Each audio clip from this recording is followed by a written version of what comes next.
I know everyone was a little disappointed by what Ardana had to say in their community call the other day, and understandably so, since it related to the suitability of the network prior to the June hard fork. The lack of a Sunday swap launch date has also obviously fed a certain sentiment. But today was the Liqwid community call. Liquid's position seems totally different. They don't seem to be waiting for any hard forks, and they painted a very different picture of the suitability of the network. Ready? Let's go. We're going to talk about what was discussed in the Liqwid community call earlier today. We're also going to talk about Vitalik's recent comments and how they might mean that Ethereum 2.0 is much, much further out than some Ethereum maximalists might think, at least any reasonable definition of Ethereum 2.0. And we're also going to look at the actual FOMC meeting minutes from December 14th to 15th. You remember we looked at the dot plot when it came out about a month ago, half a month ago. And we're actually going to look at the real meeting minutes today, not just some interpretation of an interpretation of an interpretation of those minutes. In different parts of this call, Dwayne Cameron stressed that the way different projects have chosen to build on Cardano has been wildly different. Even among the projects that are working with M Labs, the approaches to building in an extended unspent transaction output system have been wildly different. So it kind of makes sense that if projects have very different architectures they've built out, some projects might benefit more from things like SIPs 31, 32, and 33 than other projects. The great news is that despite Ardana's apparent estimation that it's better for them, given the approach to EUTXO they've chosen, it's better for them to wait until after that June hard fork. Apparently, that's not the case for all projects because it's not the case for Liqwid. By the way, this is all just my recollection of this call. It was a live call this morning. There wasn't any recording of the call that I was able to find. So if I mess anything up, that's on me, not the Liqwid team. DC said they see a straightforward path to launch. The devs aren't going to need to wait for another hard fork to build what they need to get to a beta launch with the app in the public's hands. He said he can't say if that's 1 or 2 months away, but during the AMA section, Cardano fans asked this question, or at least the question they previously asked on Twitter was presented. How far away from testnet are you? Like 8 out of 10 would be pretty close. 9 out of 10 would be within 1 or 2 weeks. DC answered maybe a 7.5 to 8. He said he can't give any dates. This is like software development, so there are delays. But 7.5 to 8 kind of gives us a little hint. Obviously, it's not a 9 because a 9 would be within 1 or 2 weeks. But everything he said, it sounded like they were still sort of envisioning this Q1 launch.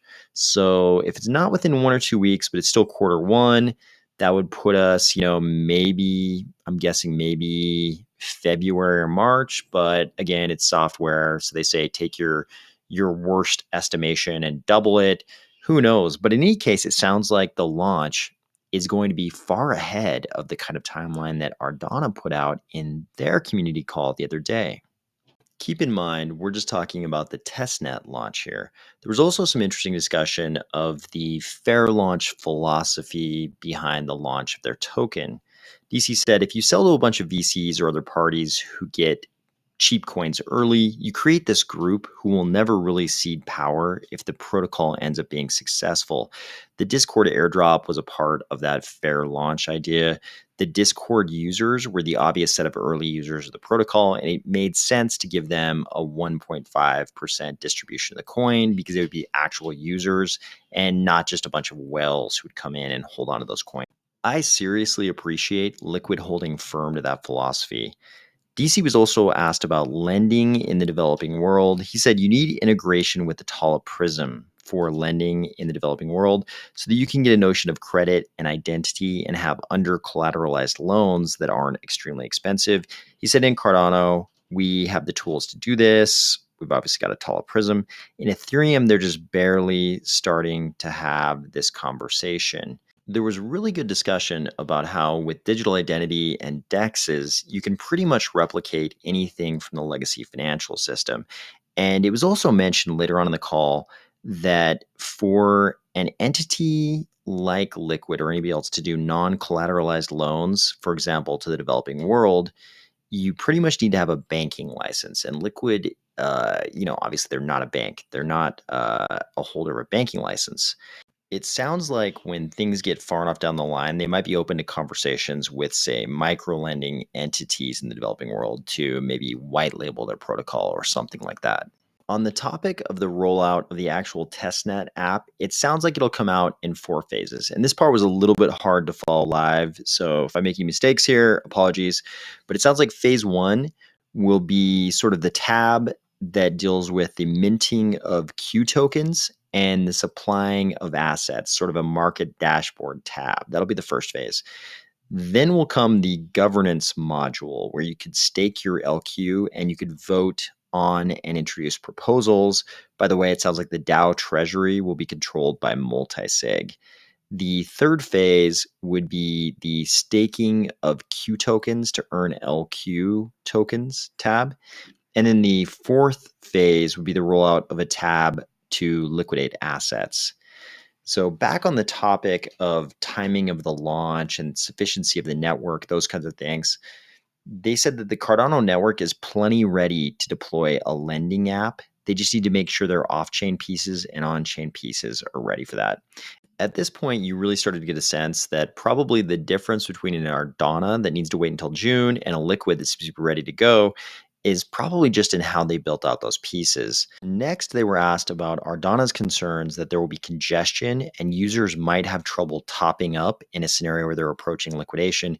So this would be a situation where the collateral was no longer sufficient and the borrower was trying to top up the collateral so they don't get liquidated. DC said he doesn't think Ardana's take is exclusive to Ardana, but it doesn't affect Liquid because Ardana's path, the architecture they chose, is more similar to certain Ethereum lending protocols, whereas Liquid has taken a different path with their safety pool and redistributions. They think they're going to be very capital efficient, and it won't be necessary to wait for SIPs 31, 32, and 33 in June. They were asked about volatility on Muesli Swap. They said, as a project, you're not allowed to provide liquidity to the Muesli market. So the liquidity initially provided there was probably extremely small, and the rest was just users adding to the order book. On the topic of audits, they said the code base hasn't been audited yet. They have the Twig team lined up as auditors, but logically, they want to complete the entire code base before the audit so that they're not changing things while the audit's going on or after the audit or anything like that. They said they're marching steadily toward the audit. On an interesting final note, they mentioned briefly that in the future, they could even potentially add wrapped ETH and Solana assets to Liquid. Our old buddy Vitalik seems to have disappointed the Ethereum maximalist crowd once again. In a recent podcast interview, he let them know they're only 50% of the way there in reference to Ethereum 2.0. And in fact, they're saying that the rest of the roadmap is estimated to take another 6 years to complete.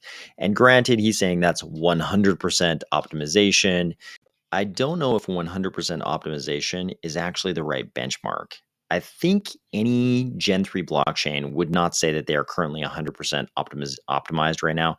That would imply that there's nothing left for them to do, like they're just done forever. I don't think any Gen 3 blockchain would say that now or next year or the year after or the year after. There's always going to be innovation going on. I don't think you ever actually reach 100% optimization.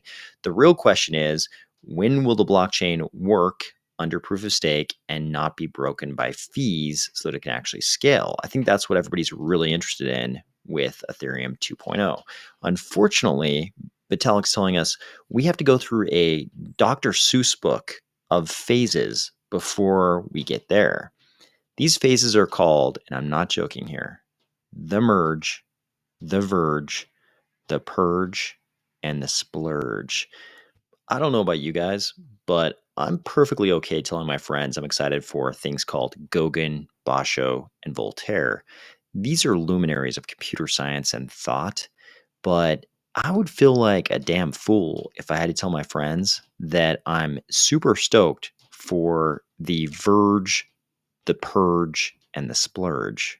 Vitalik is quoted here as saying, Ethereum is not yet the layer one system that is ready for direct mass adoption. I think that is obvious. It's also evident we're not getting Ethereum 2.0 anytime soon.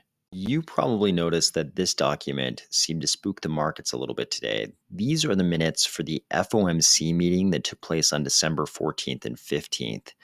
We looked at the dot plot for this meeting.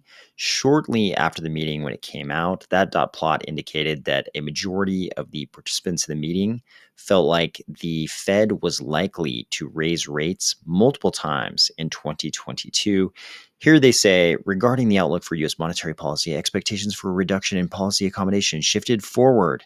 What they're saying is, hey, we have a couple tools. We have the interest rate and we have the bringing of assets onto our balance sheet, essentially purchasing assets.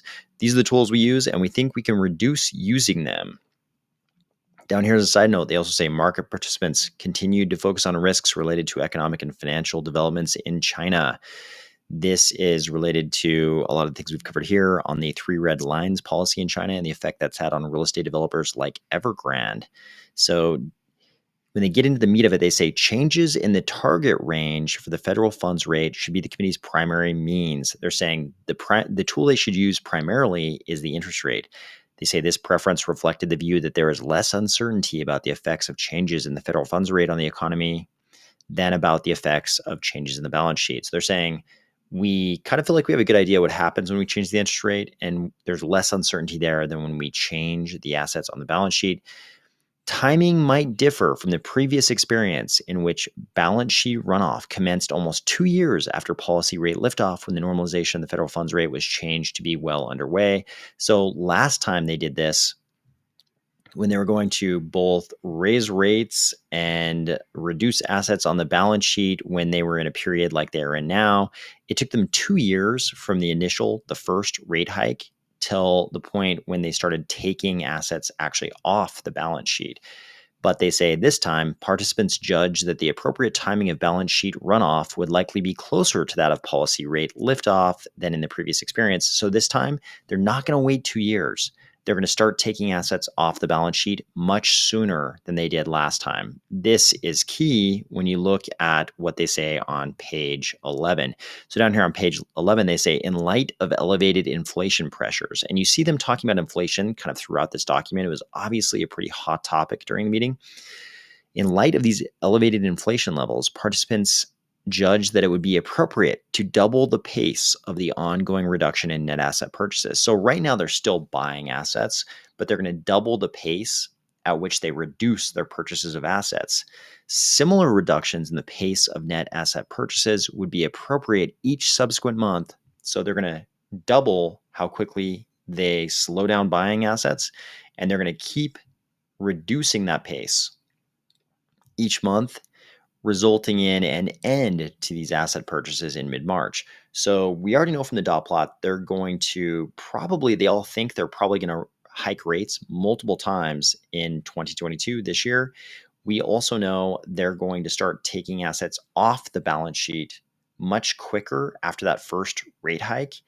And they're saying they're going to be done buying assets in March. So I will leave it up to you to decide what all this means, but I thought it would be useful for once to actually look at the FOMC meeting minutes instead of just relying on reports of reports of reports like most of the media and definitely the crypto media often does. I hope you're having a great week, and I will talk to you tomorrow.